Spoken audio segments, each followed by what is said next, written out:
Salut survivors! Welcome back to SolutOdka's channel in Medieval Dynasty guide series. A few weeks ago, I created a video guide on how to make money during the early game. This video is a sequel to that, as today I will be discussing how to generate money during the mid game.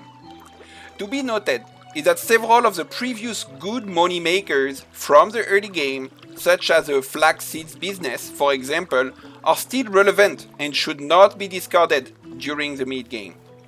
Also, the game developers still issue game updates. So for example, during the first video I had highlighted the great income from wooden vials, and it got nerfed afterwards, so keep this in mind. I have also noticed that for several people it is a little bit unclear on how the products you sell are in fact sold for lower values than the prices shown. So I will first clarify these game mechanics and talk also about the barter skill. Then we will cover the new recipes from the buildings you will have access to during the mid game and various new resources. I also want to clarify upfront that in this comparison of various products and their values and how much money you can make from them, I will not address other parameters such as how fast items get crafted or how heavy they are, but I will purely focus on what matters most and therefore consider how much money you can make from them. Now let's get straight to the video, survivors. Part 1. Value and price mechanism. So, in the game, when you look at the price of something in your inventory, in fact, it's not the price you will sell an item for. For example, I will use this flatbread with onion because it has a price of 100, so it's easier to explain with that.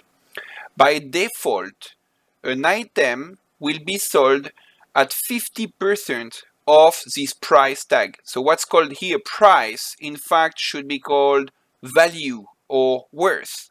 Then when you are going to sell it, you will sell it at 50% of this price by default. So the flatbread with onion, even if it's worth 100 coins, you will sell it for 50 coins. Then, in the diplomacy skill tree, you have the barter skill. Now when you have the barter skill, you increase the value you get, meaning that here for example I have a skill in barter 3 out of 3 and I get plus 30% better selling price. So instead to sell or buy at 50% of the price indicated, I sell at 80% of the price indicated, meaning that with the example of the flatbread with onion, I will sell the flatbread not at 50 coins, but at 80 coins per piece. Now, for us to compare the different products and resources, then we are going to look at it in terms of price, in terms of worth, value. We ignore this parameter of the barter skill. Now, moving into the main topic, the part 2, comparison of items per buildings and per resources. So during the mid game, what I would define as a mid game is when you reach the point when you get the buildings level 2. So for example here I have a sewing hut tier 2, a blacksmith or a smithy level 2, and a workshop level 2. What I would define as being the late game would be when you obtain the mine building and subsequently shortly after sometime after, you can then get the buildings level 3. So here it's not assuming that you have people working in a mine that can generate metals over time. So the only resources you can generate over time is before having a mine. Now, in this workshop, when you reach a workshop level 2, I think there are two interesting recipes. One being the torch, because the torch can sell or has a value, sorry, where is the torch? Here's the torch. Torch has a price tag of 40 coins per torch. Once again, you can sell it at 50% up to 80% of that amount depending on your barter skill. But for comparison purpose, we use this. So basically, the torch has a price value of 40. And to craft a torch, you only need 2 sticks and 2 leather.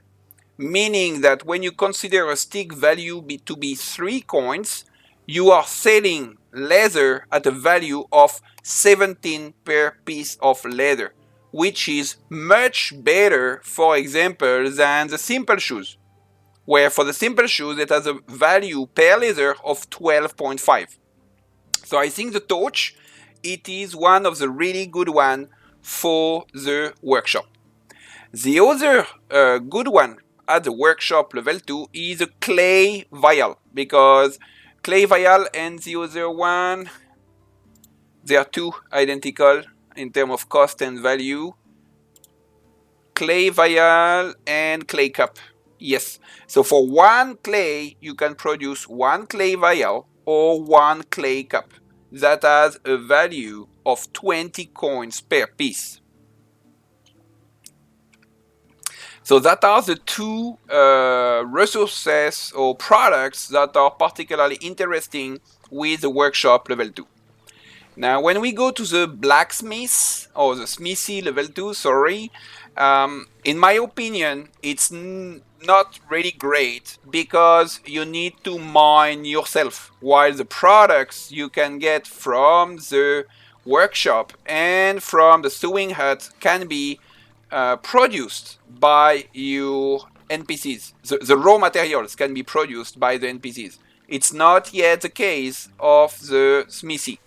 Now, if you already have a mine, or if you don't mind spending days mining, at the blacksmith, the most interesting recipe, in my opinion, are the bronze shearing scissors, because it costs only 1 bronze per piece, and it gives the best value for money of your bronze, which is 110.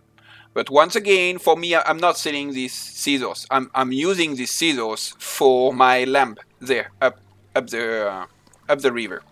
We will go there a bit later for something else.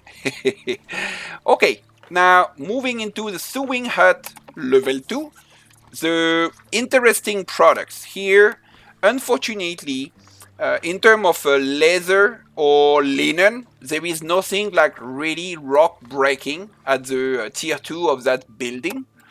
In the sewing hut level 2, all these different products will not give you a very interesting margin for your linen or your leather. The best for the leather is the torch. And for the linen, in the previous video, we already discussed you can do linen plus fur to produce your fur capelets, or you can do linen only for the coif, or different linen products there. But in the tier 2, nothing really interesting. What is opened with the tier 2 is the wool. And with the wool, the best is simply the hood. The hood costs 2 wool to produce 1 hood, and it is worth 330. This gives us, for the wool, a worth of 165 coins per wool, or per wool fabric. Okay, so that was covering the workshop, smithy, and sewing hut level 2. Now, when we go to look at the kitchen, multiple recipes are open with the tier 2, and multiple recipes are utilizing flour. So the flour has numerous recipes, and give and take, if you assume a price tag value of the flour in a recipe at around 10, there is not, in my opinion, any single recipe that stands out compared to the others. So myself, what I'm doing, the one that I think is the most valuable for your flour is the oat roll.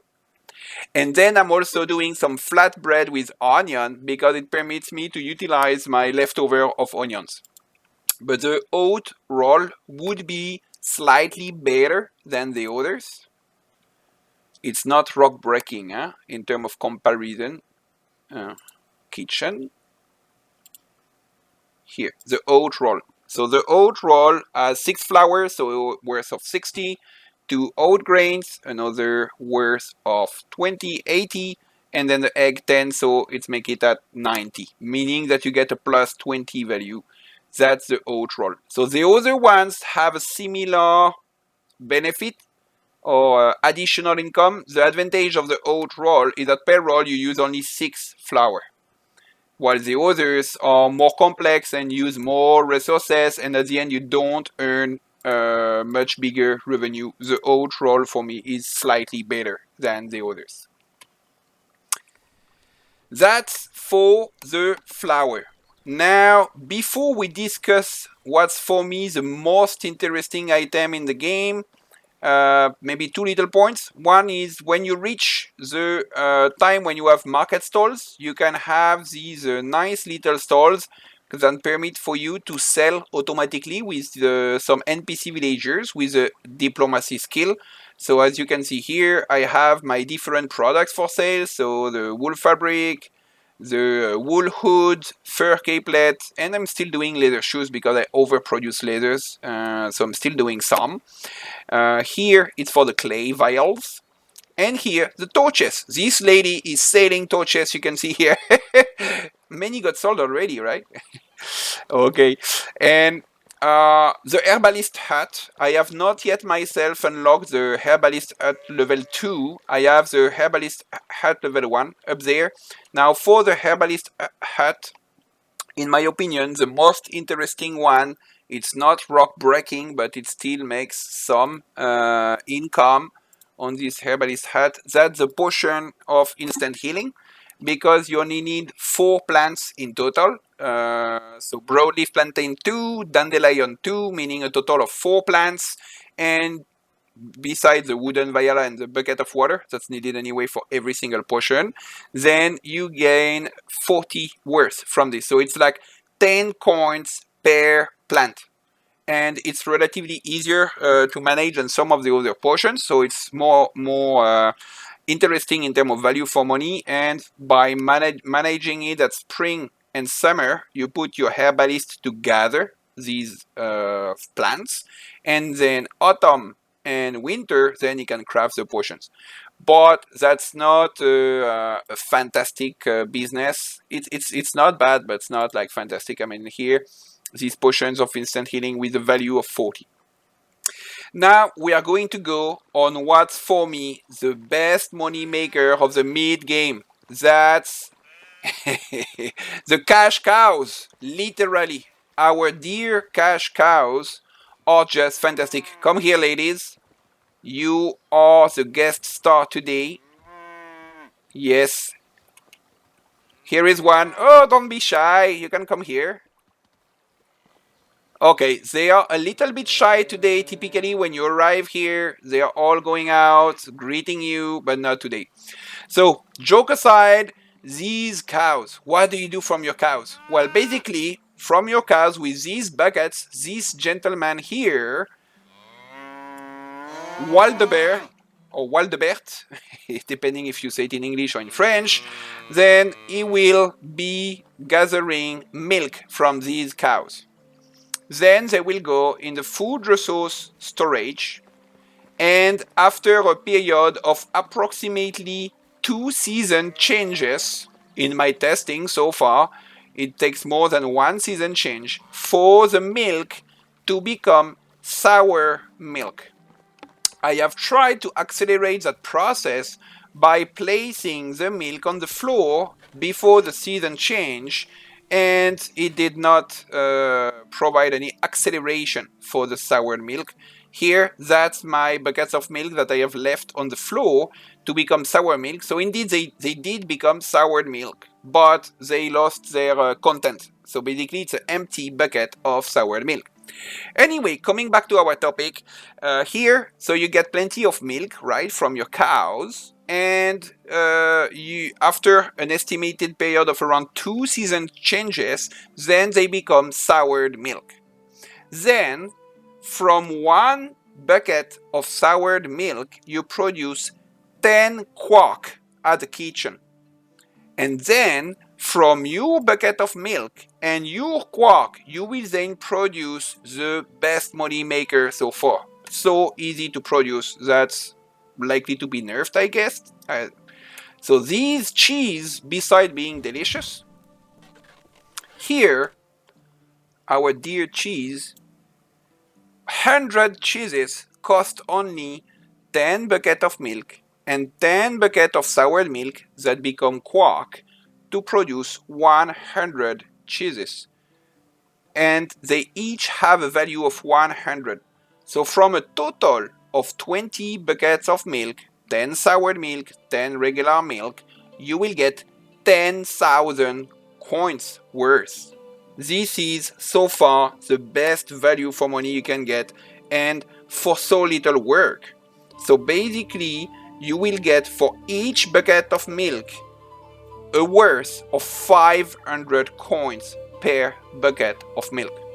So just to give you an idea based on that, if you look here in my production of the cow shed, my fantastic cow milks here, it's producing almost 12 buckets of milk per day at 500 per. Over time, of course, you need to wait time for it to sour and all this, but it's worth what, 12, 500, it's basically 6,000 coins per day what Wild Bear is producing. Of course, he has a farming skill of 9. I have put my best farmer here, obviously. I'm not going to do otherwise. It's the best money maker. The milk of the cows are literally the cash cows of the game, and they produce the milk for that. So that they are really the best money maker of the meat game, the cash cows, literally. I hope you have found this video helpful to be able to generate enough income to pay for your taxes to the Castellan.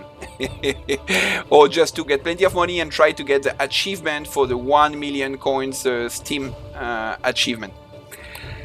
On that note, let's toast to the like and subscribe buttons. I appreciate very much the support. Thank you for watching and see you in my next video. Cheers!